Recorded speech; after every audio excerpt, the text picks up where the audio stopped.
우리 옆 사람하고 인사 나눕니다. 한 주간도 주 안에서 건강하셨습니까? 무더위가 너무 심한데 여러분들 건강 잘 지키시기를 주의 이름으로 축복합니다. 특별히 가정마다 하나님 앞에 기도하는 제목들 하나님과 씨름하셔서 다 응답받는 은혜가 있기를 축복합니다. 이 다같이 한번 따라서 해볼까요? 올바른 부창부수의 신앙. 오늘 말씀의 그 설교 제목을 정하는데 상당히 고민을 좀 많이 했습니다. 부창부수의 신앙이 뭐냐? 좀 다른 관점에서 오늘 말씀을 들여다보면서 은혜를 받겠는데 여러분들이 가정에 또 그 부부와 아내 그리고 그 속에서 일어나고 있는 모든 것들을 이렇게 하나로 맞출 수 있는 은혜가 있기를 주의 이름으로 축복합니다. 부창부수라는 말 여러분들이 많이 들으셨을 거예요. 부창부수라는 얘기가 뭐냐 하면은 가정의 평화와 안녕을 위하는 말인데, 남편이 힘차게 앞장서서 일을 하면은 아내가 남편 뒤를 따라가면서 정답게 일하는 모습을 갖다가 부창부수다. 이게 부창부수의 진짜 내용이죠. 그래서 여기서 보면 부창할 적에 창이라는 얘기가 있다 보니까 노래하는 거냐? 노래하는 게 아닙니다. 이 창이라는 말은 뭐냐면 어떤 말을 갖다가 먼저 주장한다든가 외친다는 의미입니다. 그러니까 앞서서 이끌고 가는 말의 모습을 갖다가 부창할 적에 창자를 쓰는 거예요. 그러니까 이것을 쉽게 얘기한다면 남편이 먼저 앞소리를 하게 되면 아내가 함께 뒤를 따라간다. 이 말이 부창부수에 나오는 진정한 의미예요. 하나님의 언약을 제대로 이해를 하지 못하고 있는 아브라함의 실수가 쌓이게 되니까 오늘 성경 말씀에 보면 사례가 그 일을 똑같이 따라서 합니다. 어느 가정이든 중요하겠지만 부모는 자녀에게 있어서 모범이 돼야 되고 남편은 아내에게 있어서 따라올 수 있는 믿음의 권세가 있어야 됩니다. 혼자 신앙생활을 할 때에는 적어도 등대와 같은 역할을 하면서 남편이나 믿지 않는 자녀들한테도 그 역할을 감당할 수 있어야 된다는 거예요. 아브라함과 사레가 부창부수의 모습을 가지고 있는데 가정의 평화와 안녕을 도모하는 부창부수가 아니라 남편이 쌓였던 그 믿지 못했던 의심했던 그 모습의 믿음을 본받아 가지고서는 잘못된 결과의 부창부수의 모습을 가지고 결과가 나온 것이 오늘 말씀의 핵심이라는 거예요. 그러니까 남편도 그러고 아내도 그렇지만은 우리가 부창부수가 아니라 그 반대말이 있는데 팔불출이라 하는 얘기를 들어보셨을 거예요. 팔불출은 팔불용이라고 하는 뜻인데, 팔불용이라고 하는 거는 어느 뭐라 보나 이렇게 쓸모가 없다, 어리석은 사람이다, 이런 얘기인데 이 팔불용이 또 팔불치라고 얘기를 합니다. 그러니까 몹시 어리석은 사람을 이르는 말이죠. 그러니까 성경상 정황상 살펴봤을 적에 우리 아브라함이 팔불출, 팔불용, 팔불치였다라는 거예요. 근데 그거는 하나님을 알지 못했을 때고 훈련을 받아가면서 하나님께서 새롭게 세워 가시죠. 남편 아브라함이 하나님의 약속을 신뢰하지 않고 이집트로 내려갈 적에 사례가 어땠는가 여러분 생각해 보신 적 있나요? 성경을 보게 되면 사례가 아무 말이 없어요. 그리고 중요한 건 따라갔다는 거죠. 자, 이 이야기는 뭐냐면 말없이 사례가 아브라함의 그 생각에 동의했다, 이런 얘기가 되는 겁니다. 자, 본토 친척 아비집을 떠나라고 했을 때에도 여자에게 있어서 남편을 따라간다라고 하는 건 당연한 의미지만 삶의 터전을 다 버리고 간다고 할 적에 얼마나 두려움이 앞섰겠냐는 거예요. 그런데도 불구하고 말없이 동의하면서 사내가 쫓아갔다는 거예요. 자, 이거는 믿음의 차원으로 일단 보지 말고 아직 하나님을 잘 알지 못했기 때문에 남편이 시키는 대로 가자고 하는 대로 간 것이 이 사례의 모습을 우리가 보게 되죠.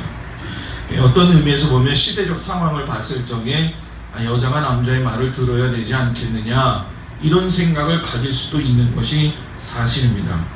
그런데 오늘 성경에서 보게 되면 진짜 이 사례가 말 못하는 여자였느냐? 아니라는 거예요. 하갈을 선택해서 남편의 침실에 보내는 과정, 그리고 하갈을 쫓아내는 과정을 보게 된다면 자신의 의사를 분명하게 표현할 수 있는 여자였다는 거예요. 그리고 적어도 우리가 생각했던 거에서 고정관념에서 벗어나서 남자가 아무리 열심히 주도적으로 이끌고 가더라도 남자를 또 움직이는 건 뭐예요? 여자잖아요. 근데 그거를 아담 때 하와도 그렇게 했고 아브라함 때 사례도 그렇게 한다라고 하는 거를 우리가 보게 되죠. 자, 이 얘기는 뭐냐면은 상호작용을 보자는 거예요. 남편이 아내랑 신앙생활을 할 적에 하나가 돼야 돼요. 교회에서 목사와 성도들이 하나가 돼야 돼요. 성도들과 성도들이 하나가 돼야 돼요. 하나가 돼야지 신앙도 하나가 되고 믿음도 하나가 되는 거예요. 자, 신앙이 하나가 된다는 건 뭐냐? 생각하는 거, 행동하는 거, 보는 거 다 포함된 얘기입니다. 어디서든지 갑자기 문제가 터져서 나오는 거는 없어요. 다 문제가 쌓이고 난 다음에 그 문제가 도출되는 거고 그때는 이미 뭐예요? 벌써 늦었다는 거예요. 한 발자국. 그러면 가정의 일도 마찬가지고 교회 일도 마찬가지고 여러분의 개인적인 어떤 지인들과의 관계도 마찬가지고 보게 된다고 한다면 하나가 돼서 가는 게 얼마나 중요한가를 오늘 성경 말씀에서 가르쳐 주고 계시죠. 그래서 이거를 하나가 되는 과정 속에서의 부창부수, 아브라함과 사라가 하나의 과정 속에서 어떻게 그들이 올바른 신앙을 살지 못했는가, 그래서 어떻게 올바로 우리가 신앙생활에 부창부수의 신앙생활을 할 건가, 이런 관점에서 우리가 은혜를 받으려고 합니다. 그 중에 하나가 뭐냐 하면 부창부수 신앙 중에 제일 중요한 게 뭐냐, 새로운 일을 시작할 때는 먼저 기도해봐라라는 거예요. 기도해봐라. 오늘 성경에 보니까 아브라함과 사레가 가나안 땅에 거주한 지 몇 년 됐다고요? 10년 됐다라고 이야기를 해요. 10년이라는 세월은 강산도 뭐예요? 변하는 세월입니다.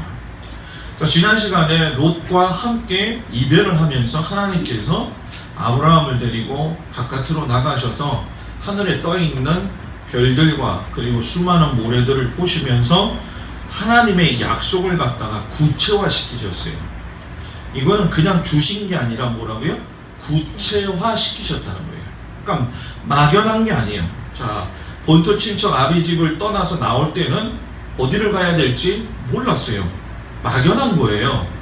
하란에 가서 큰 산이었던 아버지가 무너질 적에 의지할 산이 누가 되는 거예요? 하나님이 됐다는 거예요.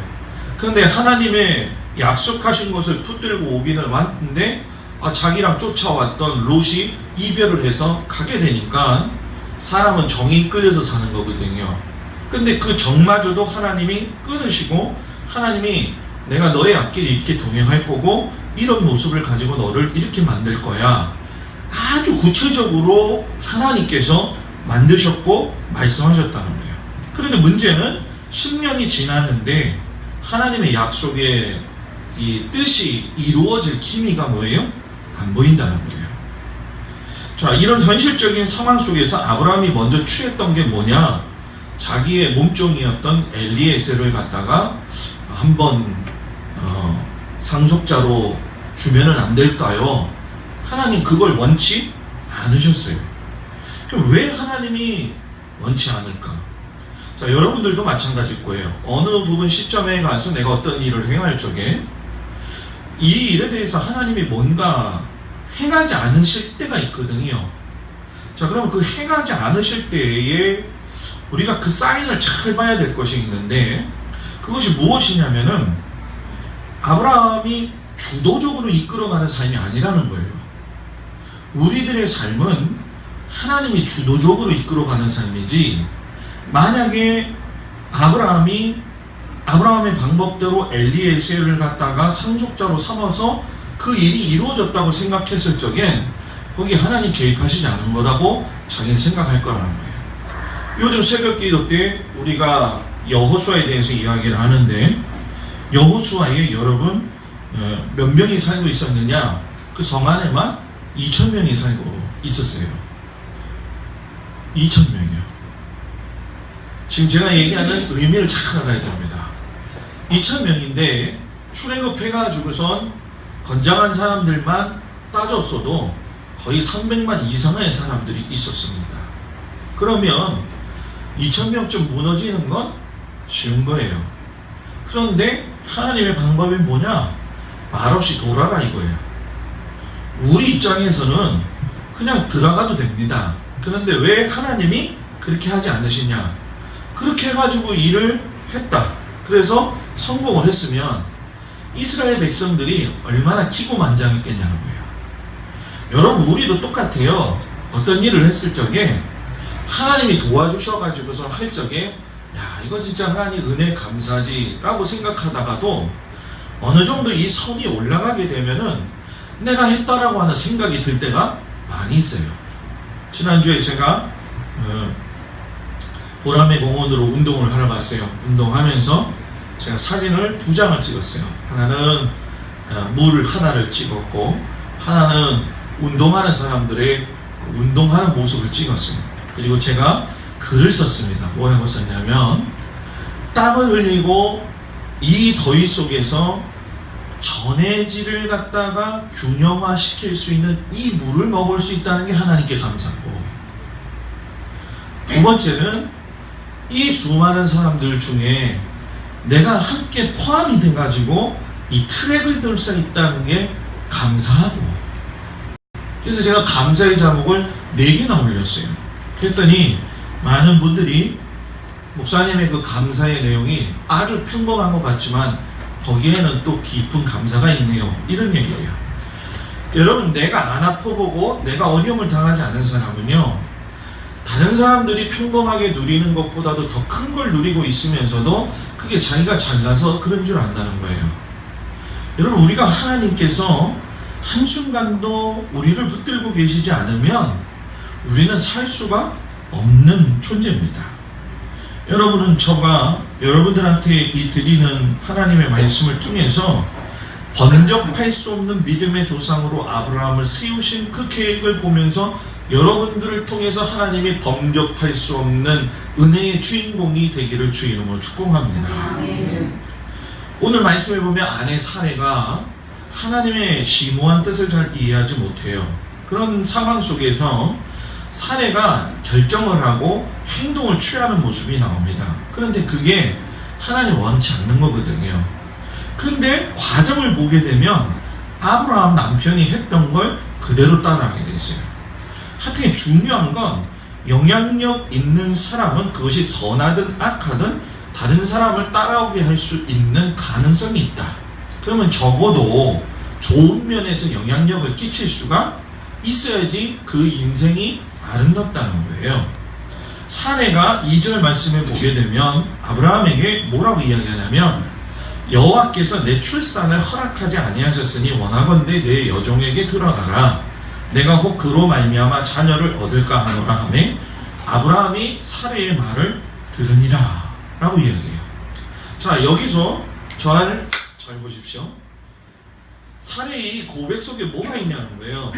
내가 임신하지 못하는 거, 내가 아이를 가지지 못해서 출산하지 못하고 있는 거는 하나님이 막고 계시기 때문에 못하고 있는 거다, 이렇게 고백하는 거거든요.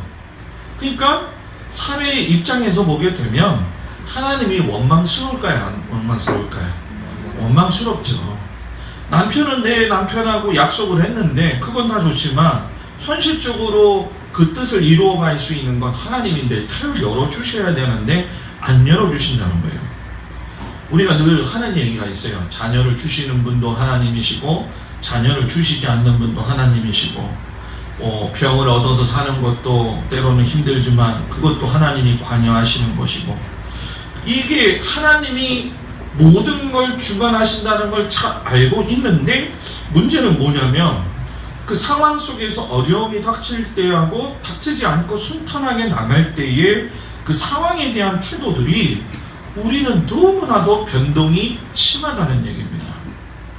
여러분, 우리가 지금 삶에서 일어날 적에 어떤 그 일들이 과연 우연의 일치냐, 저는 이것을 믿음이 있느냐 없느냐라고 논하고 싶지도 않아요. 왜 논하고 싶지 않냐면 우리가 내 삶의 한 개인으로 보는 것도 중요하지만 인간의 역사와 전 우주의 역사 속에서 틀을 보게 되면 하나님이 관여하시지 않으면 이렇게까지 올 수가 없는 거거든요. 이것은 눈을 씻고 봐도 지각이 있는 사람이면 분명히 알 수가 있는 겁니다. 그런데 우리는 신앙생활을 할 적에 우연의 일치 또는 내가 어떤 일을 했을 때 하나님이 이것을 들어주셨구나, 이런 속에서 감사함을 느끼는 건 너무 좋아합니다. 그런데 사례도 마찬가지 아니겠습니까, 여러분?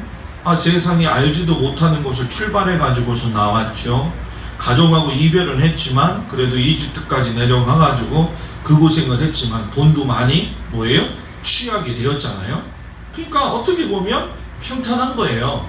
평탄한 거고 떠난 것에 대해서 뒤돌아봤을 적에 그렇게 큰 문제가 없다고 생각하는데 하나님이 약속하신 게 있잖아는 거예요. 자, 이 얘기를 조금만 더 깊게 생각을 해보자는 거예요. 조금만 더 깊게 생각을 하면 뭐냐, 이렇게까지 하나님이 해주셨는데 하나님께서 자녀에 대한 부분을 이야기하지 않으셨다, 안 하신 게 아니거든요. 했거든요. 그러면 이 일이 뭔가 좀 늦어지고 있을 적에는 내가 모르는 하나님의 뭔가 선한 뜻이 있다는 거예요. 그런데 그 선한 뜻을 일단 뒤로 갑니다. 왜? 이건 나한테 화기 때문에. 그 여자가 아기를 못 낳는다라고 하는 건 그 당시에 있어서는 저주거든요. 그러니까 내가 아무리 돈을 가지고 있었고 남편이 좋은 일을 해가지고 하나님이 인도하신다고 할지라도 나는 성녀야, 성녀. 나는 아기를 못 낳는 여자야. 하나님 앞에 나는 저주받은 여자야. 이런 얘기를 할 수 있고 생각을 가지고 있는 거예요. 그때 사람들이 어떤 일을 취하느냐, 하나님 가지고 안 되면 내가 하지 뭐, 내 방법대로. 그래서 그 시작의 선택을 한 게 뭐냐면은 자신의 방법으로 지혜롭게 생각해냈다고 하는 것이 여러분 뭡니까? 하가를 갖다가 그 아브라함의 품 안에 안기게 해서 내가 아이를 좀 얻어야 되겠다, 이런 얘기예요. 자, 저는 이 과정 속에서 아마도 사내가 하나님 앞에 물어봤는가 한번 질문을 하고 싶어요. 하나님이 이것을 행하는 걸 원하실까? 하나님께서 약속을 구체적으로 하셨고 그것이 인도가 되어진다고 한다면 이 부분에서 사례가 조금 더 간격을 두고 자기 자신을 뒤돌아보면서 물어봐야 되지 않겠는가. 자, 여러분들한테 질문을 한다면 여러분들은 아주 사소한 일에 하나님 앞에 질문하고 있냐는 거예요. 내가 어떤 일을 행할 적에 내 경험과 바탕에 의해서 그냥 당연하게 하는 결정들까지라도 하나님 앞에서 이 문제를 내가 행하는 것이 옳은 겁니까? 물어볼 수 있어야 된다는 거예요. 그런데 묻지 아니하고 대다수의 사람들이 하나님 앞에 이의를 제기해요. 하나님이 나한테 분명히 이렇게 주신다고 했는데 이의를 제기하는 거죠. 그 이의를 제기한다는 얘기는 뭐냐면 믿음은 있을 수 있다는 거예요. 그런데 뭐가 모자라느냐? 인내가 없다는 거예요. 하나님의 때가 우리의 때하고 똑같다고 한다면 여러분 얼마나 좋겠습니까? 인내할 줄 알고 하나님이 주시는 지혜를 가지고 상황을 볼 수 있어야 되는 그 안목. 아담이 에덴 동산에서 쫓겨났을 때에도 인내했다고 한다면 그 일이 일어나지 않았어요. 야곱이 에서를 피하여 도망 다닐 때에도 보면 여러분 뭡니까? 자기가 택한 일이었잖아요. 나중에 가서야 인내하는 법을 배우게 됩니다. 요셉도 그랬고 욥도 그랬고 엘리야, 다니엘, 세례 요한, 사도 바울 다 보게 되면 전부 다 여러분 뭡니까? 하나님의 때를 모르다가 나중에 가서야 깨닫게 되는 거예요. 그러면 나중에 가서 깨달을 것을 갖다가 내가 하나님 앞에 한 번 더 묻고 한다고 한다면 그거를 갖다가 돌고 돌 필요가 뭐예요? 없다라는 거예요. 없다라는 거예요. 문제는 여러분, 사례가 이런 제안을 했어요. 그런데 오늘 성경에 보니까 아브라함이요, 그 말을 듣더라 이렇게 얘기를 해요. 이 남자가 이게 참 어리석어요. 그죠? 그잖아요. 그죠? 권사님들 우리 별로 기분이 안 좋은 것 같아요. 남자가 어리석어요. 저도 남자지만 어리석을 때가 있어요. 왜냐하면 그래서 남자가 믿음이 있어야 된다는 게 뭐냐면은, 남자는요 믿음이 자기 아내보다 더 많아야 됩니다. 남자 여기 없어요? 남자가 자기 아내보다도 믿음이 더 커야 되는 거예요. 그래서 남자가 어떤 이야기를 할 적에 나 아내를 갖다가 이끌고 갈 수 있어야 돼요. 뭐 다른 거는 다 뭐 양보할 수 있어도 믿음의 태도만큼은 남자들이 앞서서 가야 된다는 거예요. 근데 이제 우리 한국적 구조로 보게 된다고 한다면 여자들이 더 목소리가 커요. 그죠? 그죠? 여자들이 목소리가 큰 이유가 뭐냐면은 뭐 남편들이 예수를 좀 덜 믿는다라고 하는 그런 의미도 있겠지만은, 세상 일은 바쁘고 뭐 하다 보니까는 남편이 신경 쓸 틈이 없다. 그리고 우리 남편이 예배를 드리는 거 보면 도대체 믿었지가 못하다. 자기는 기도 열심히 하는데, 이런 거거든요. 근데 여러분, 가정에서의 부창부수의 신뢰성은 자기의 남편을 존중함으로 인해서 그 남편이 신앙생활을 온전히 행할 수 있도록, 그리고 내가 그것에 순종할 수 있도록 되어져 가는 게 진짜 모습이라는 거예요. 근데 남편이 도저히 이해가 안 되는 일을 하고 도저히 봤을 적에 믿음직스럽지 못하다라고 한다면, 신앙적으로 문제가 되지 않는 이상에는 여러분 뭡니까? 그 남편을 위해서 기도해 주지만 남편이 신앙 노선이 분명하고 하나님 앞에 그 믿음대로 살려고 노력하게 되면, 여자는 여러분 거기에 뜻을 따라야 돼요. 여자들이 이번에는 아멘 안 하잖아요. 여자들은 따라야 돼요. 네? 왜 따라야 되느냐? 하나님은요 남편을 통해 가지고서는 일을 하시는데, 그래서 남편이 중심이 없어버리면은 잘 안 되는 거예요. 세상에 하나님이 그렇게 긴밀한 약속을 하셨고 10년이라는 세월이 지나갔는데 이 남자인 아브라함이 부창부수죠. 좋은 게 아니에요. 이렇게 됐으니까 여보 들어가 가지고서 한번 그 아기를 좀 낳으면 되지 않을까? 가장 가까운 사람이 가장 어려운 말을 합니다. 가장 가까운 사람이 가장 헷갈리도록 만들고 의심하도록 만들어요. 그때 아내가 뭐예요? 이거 좀 기다려 봅시다 여보, 하나님이 뭔가 하시겠지. 근데 현실적으로 우리의 삶에 나이가 많이 들어갈 수 있을 때마다, 또는 어떤 상황 속에서 내가 극한 상황에 이르렀을 적에 여러분 뭡니까? 도대체 이해되지 않는 일들이 있기 때문에 그거 내가 내 마음속에 받아들이고 싶지 않을 때가 많이 있는 것이 사실이에요. 그러나 우리는 여러분 뭡니까? 그때 제일 중요한 거, 마음을 빼앗기지 마라. 어저께 열대어라서 잠을 못 주무셨는데 잠 좀 깨요. 나도 설교하면서 졸릴 수 있어요. 일주일에 한 번 와서 주일 아침 말씀 이거 붙들고 가려면 바늘을 가지고 그냥 여기를 찌르더라도 깨어 있어야 됩니다.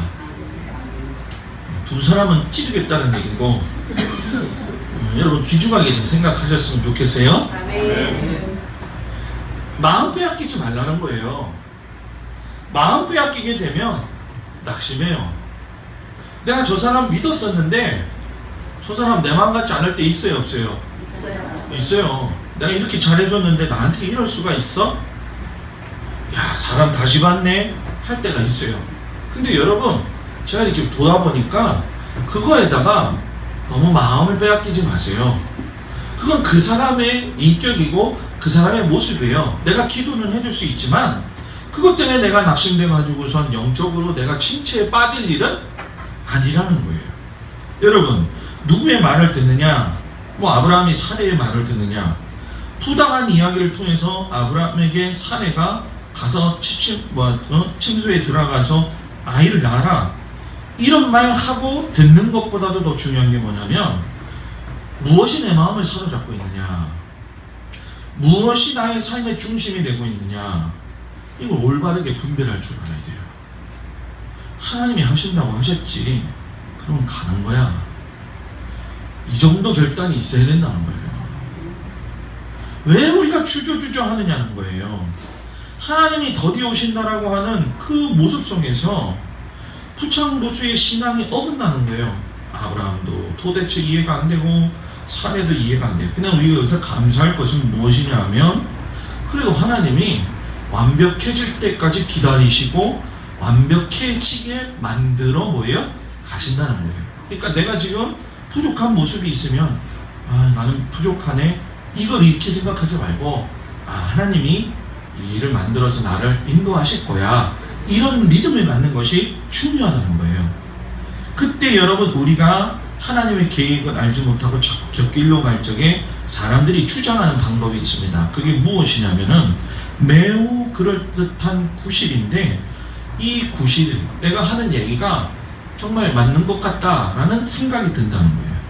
여러분, 내가 하나님의 사람이라고 한다면 하나님이 일을 행하심에 있어서 어떤 방향으로 이끌어 가실지 궁금하겠지만 순종할 수 있는 그 믿음의 태도가 나한테 있어야 된다는 거예요.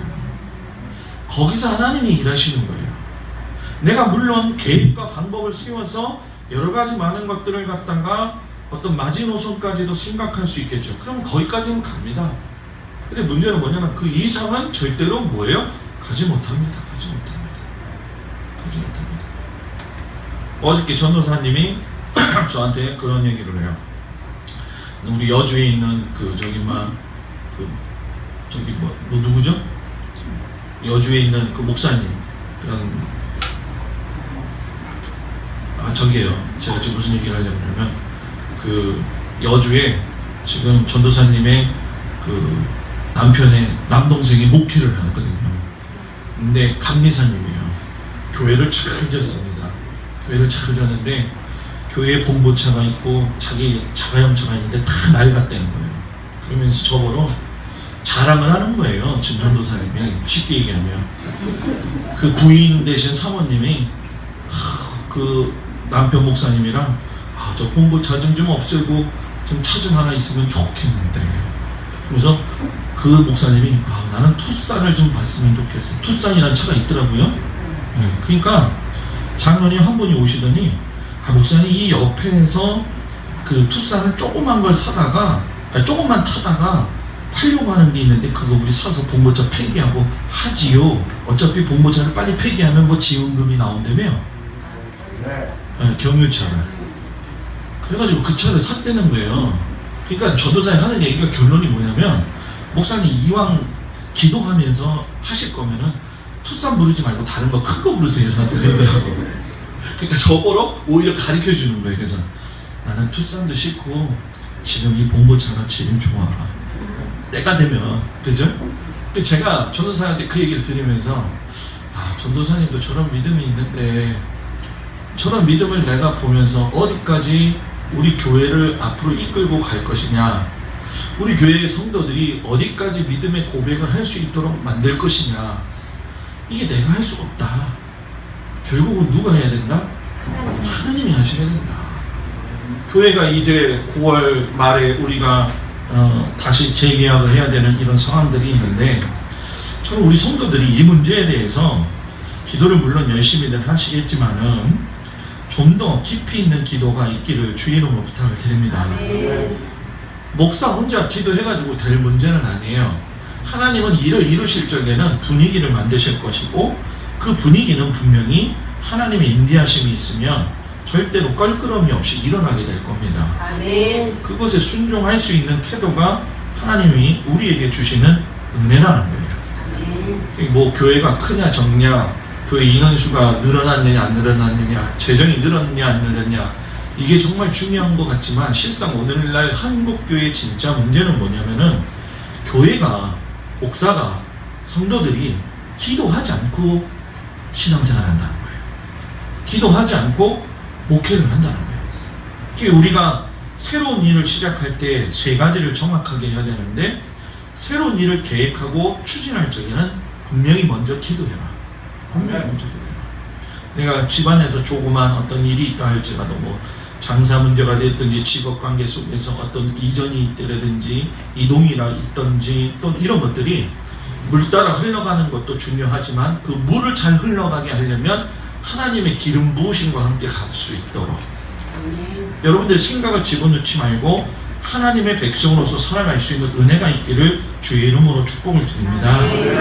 두 번째 정확하게 해야 될 게 뭐냐, 이게 하나님의 방법이냐 아니면 세상의 방법이냐 생각할 수 있어야 된다는 거예요. 사례는 자기가 아이를 낳지 못하는 게 하나님이 낳지 못하게 한다는 걸 분명히 알고 있었어요. 그러니까 하나님의 방법을 일단은 취소시켜버리고 세상의 방법을 따라서 다른 사람들이 하는 것처럼, 여러분 뭡니까? 첩을 둬가지고서는 일을 행했다는 거예요. 왜 했냐? 왜? 조급했기 때문에 그렇다는 거예요. 조급했기 때문에. 저도 조급한 스타일인데 이걸 고쳐가는 게 대단히 어려워요. 의도적으로 하더라도 여러분들이 말하는 거, 조급하는 거, 여러분 이것을 굉장히 훈련시켜서 나가야 되는 거예요. 훈련시켜서. 지금 우리 박정래 권사님은 속이 다 시원하죠? 그래요? 너무 지쳤어요? 우리 권사님이 집을 이사해야 되는데 집을 내놨는데 집이 안 나가는데, 내가 가면서 맨날 얘기하는 게 때가 되면 나가요. 그랬더니 다 나갔는데 또 오늘 얘기하는 게 뭐냐면 그래도 지쳤어요. 그럼 어떡하라고? 어떡하라고? 집이 나갔거든요. 집이 이제 나가서 이제 9월 달이면 10일이면 저기 박주홍 권사님 집에 원래 계셨던 집 근처로 오시거든요. 이제 집이랑 교회랑 가까워지니까 좋죠. 그러니까 뭐 제가 박정래 권사님을 무한하게 하려고 하는 게 아니라 우리가 다 똑같은 것 같아요. 다 똑같은 것 같아요. 하나님이 해주시는데 뭔가 약간 지금 내 생각에서 벗어나는 생각을 할 때가 많아요. 그죠? 하철 권사님 막 아파가지고 막 난리가 나서 막 넘어가고, 나는 데서 초상 치는 줄 알고 갔더니만 권사님 정신 똑똑히 차리고 있고, 지난주에 갔더니만 목사님 나 다리가 수술해도 된대요 이렇게 얘기를 하잖아요. 네? 사람이 누구든지 그런 마음이 있다. 그러니까 제가 요즘 느끼는 게 있어요. 뭔지 아세요? 이게 좀 제 합리화일지 모르겠지만은 아무리 운동 열심히 해도 죽을 사람은 빨리 죽더라고. 근데 아무리 아픈 사람도 오래 사는 사람은 오래 살더라고. 제가 왜 이 얘기를 하느냐, 우리의 모든 주권은 하나님에게 달려있기 때문에 조급해하지 말자. 조급해하지 말자. 그리고 하나님의 뜻을 이루는 것에서는 내 공로가 없다는 거예요. 본토 친척 아비집 떠날 때도 그랬고, 재물로 인해서 롯과의 관계가 무너질 때도 그랬고, 여러분 사표간 롯을 구해가지고선 연합군과 싸워서 이겼을 때 그 위협을 받았을 적에라도 아브라함이 알아서 한 게 한 가지도 없어요. 다 하나님의 손아귀에서 한 거예요. 어쩌다 우연이라고 하는 건 절대로 있을 수가 뭐예요? 없다라는 거예요. 그래서 저는 여러분들이 하나님의 공로를 의지하고 인내를 가지고 가기를 주의 이름으로 축복합니다. 그리고 두 번째, 스스로 복종할 수 있는 태도를 유지해라는 거예요. 사례가 인내심을 가지지 못하고 자신의 계획을 따라서 일을 진행하게 되죠.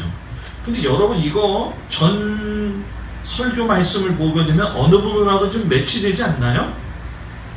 사례가 지금 와가지고 이렇게 못나니까 이렇게 하세요라고 얘기하잖아요. 그죠? 예전에 누가 그랬어요? 아브라함이 그랬잖아요. 내가 이집트에 내려갈 건데 거기 내려가면 당신 이뻐가지고 나 죽으니까 가면은 거기서 날 뭐라고 얘기해? 누이라고 얘기를 좀 해. 똑같은데 지금 그 상황이에요. 그러니까 지금의 그 상황들이 보게 되면 또 아담과 하와에서부터 또 돼요. 아담하고 하와가 얘기할 적에 선악과 따먹지 말아라. 근데 선악과 따먹었거든요. 그러니까 하나님이 물어보시니까는 뭐냐면, 아니, 하나님이 만들어주신 저 하와가 그렇게 만들었지 않아요? 이렇게 얘기를 하는 거예요. 그러니까 여기서 중요한 게 뭐냐면, 세상을 살아갈 적에 우리는 대세라는 게 있어요. 세상 물결에는 대세가 있어요.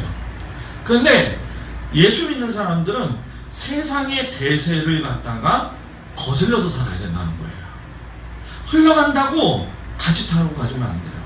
흘러가다가 잘못되면 우리들이 행하는 것 중에 제일 중요한 게 있어요. 그게 뭐냐면 남이 탓하는 거예요. 남이 탓. 아니, 하가를 갖다가 집어넣어가지고선 애를 갖게 해가지고선 이 혈통을 잇겠다고 했더니, 아니, 이 하갈이 애를 갖고 나니까 뭐예요?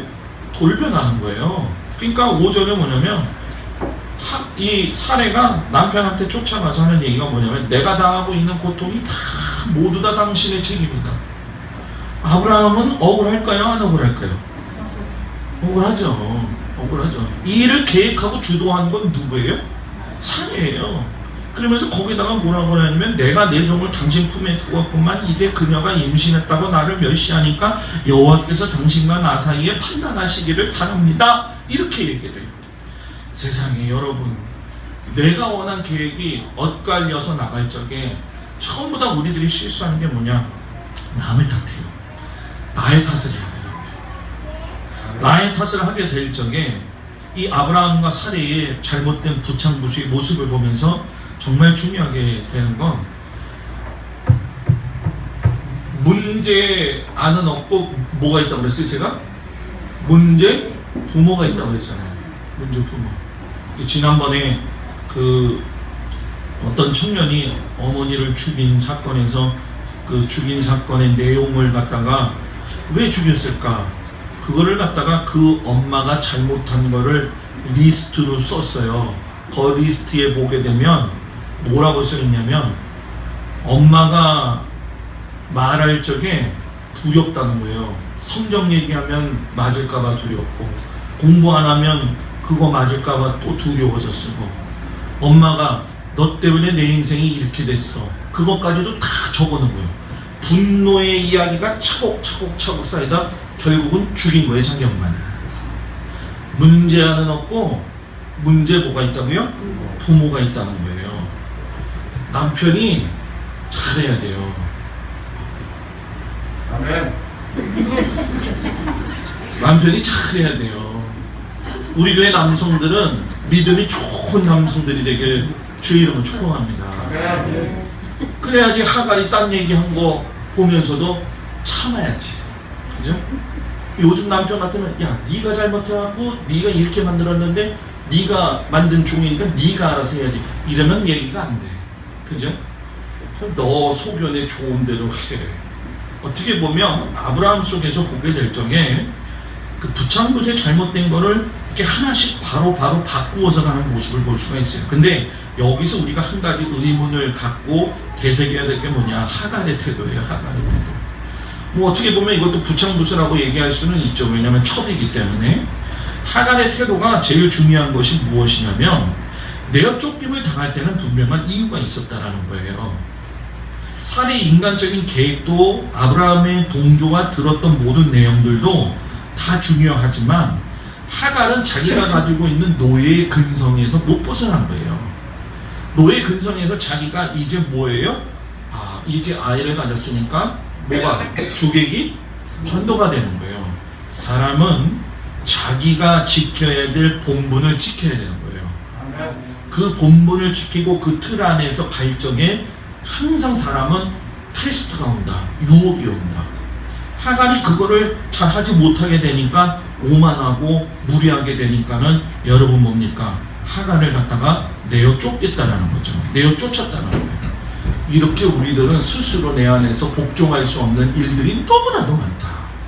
나를 쳐서라도 하나님 앞에 복종할 수 있는 훈련을 하는 저와 여러분들이 되길 주의 이름으로 축복합니다. 마지막으로 눈물로 호소할 때를 잘 구분해야 된다는 거예요. 하갈이 자기 위치를 벗어났어요. 내어 쫓김을 당했어요. 방황을 하고 있죠. 이 방황이 잘해서 그런 거냐? 이 방황이 말은 결국 하갈의 어리석음이에요. 어느 누구도 돌아보지 않습니다. 근데 참 하나님은, 참 우리가 생각했던 그 하나님은 우리가 생각하고 있는 것 이상의 사랑을 가지신 분이다. 누구도 돌보아주지 않는 상황에서 여호와의 사자가 하갈 앞에 등장하죠. 그리고 하갈의 울부짖는 소리와 그 기도를 들으시고 하나님은 여러분 뭡니까? 논리적으로는 이해가 안 되지만은 그 하갈을 축복하셔요. 그리고 그 애절한 눈물의 소리를 들으시고 도저히 하나님의 자녀가 될 수 없음에도 불구하고 한 민족으로 받아들여 주셨다는 거예요. 오늘 우리가 정말 신앙생활할 적에 정말 중요한 게 뭐냐? 하나님 앞에 눈물로 호소하는 기도가 있어야 되지 않느냐? 눈물로 호소하는, 눈물 어린 사갈의 기도를 하나님이 들으셔서 그 여인을 새로운 민족의 어머니로 만드셨다고 한다면 오늘 우리가 울부짖고 기도할 적에 하나님이 우리의 삶을 다른 방향으로 바꾸어 놓으시지 않겠느냐는 거예요. 그 여러분들의 가정에 그런 은혜가 있기를 주님으로 축복합니다. 우리 모든 성도들의 삶에 이 좋은 부창부수의 신앙, 또 그 영향력 안에서 좋은 신앙, 그래서 우리 모든 성도들의 가정에 하나님의 은혜가 흘러넘쳐서 주님 기뻐하시는 믿음의 가정들이 되기를 주의 이름으로 축복합니다. 우리 다같이 일어나셔서 하나님 앞에 통성으로 기도할 적에, 하나님, 내가 남편으로서, 내가 아내로서, 또한 성도로서 아버지 하나가 되어줘서 더욱더 주님의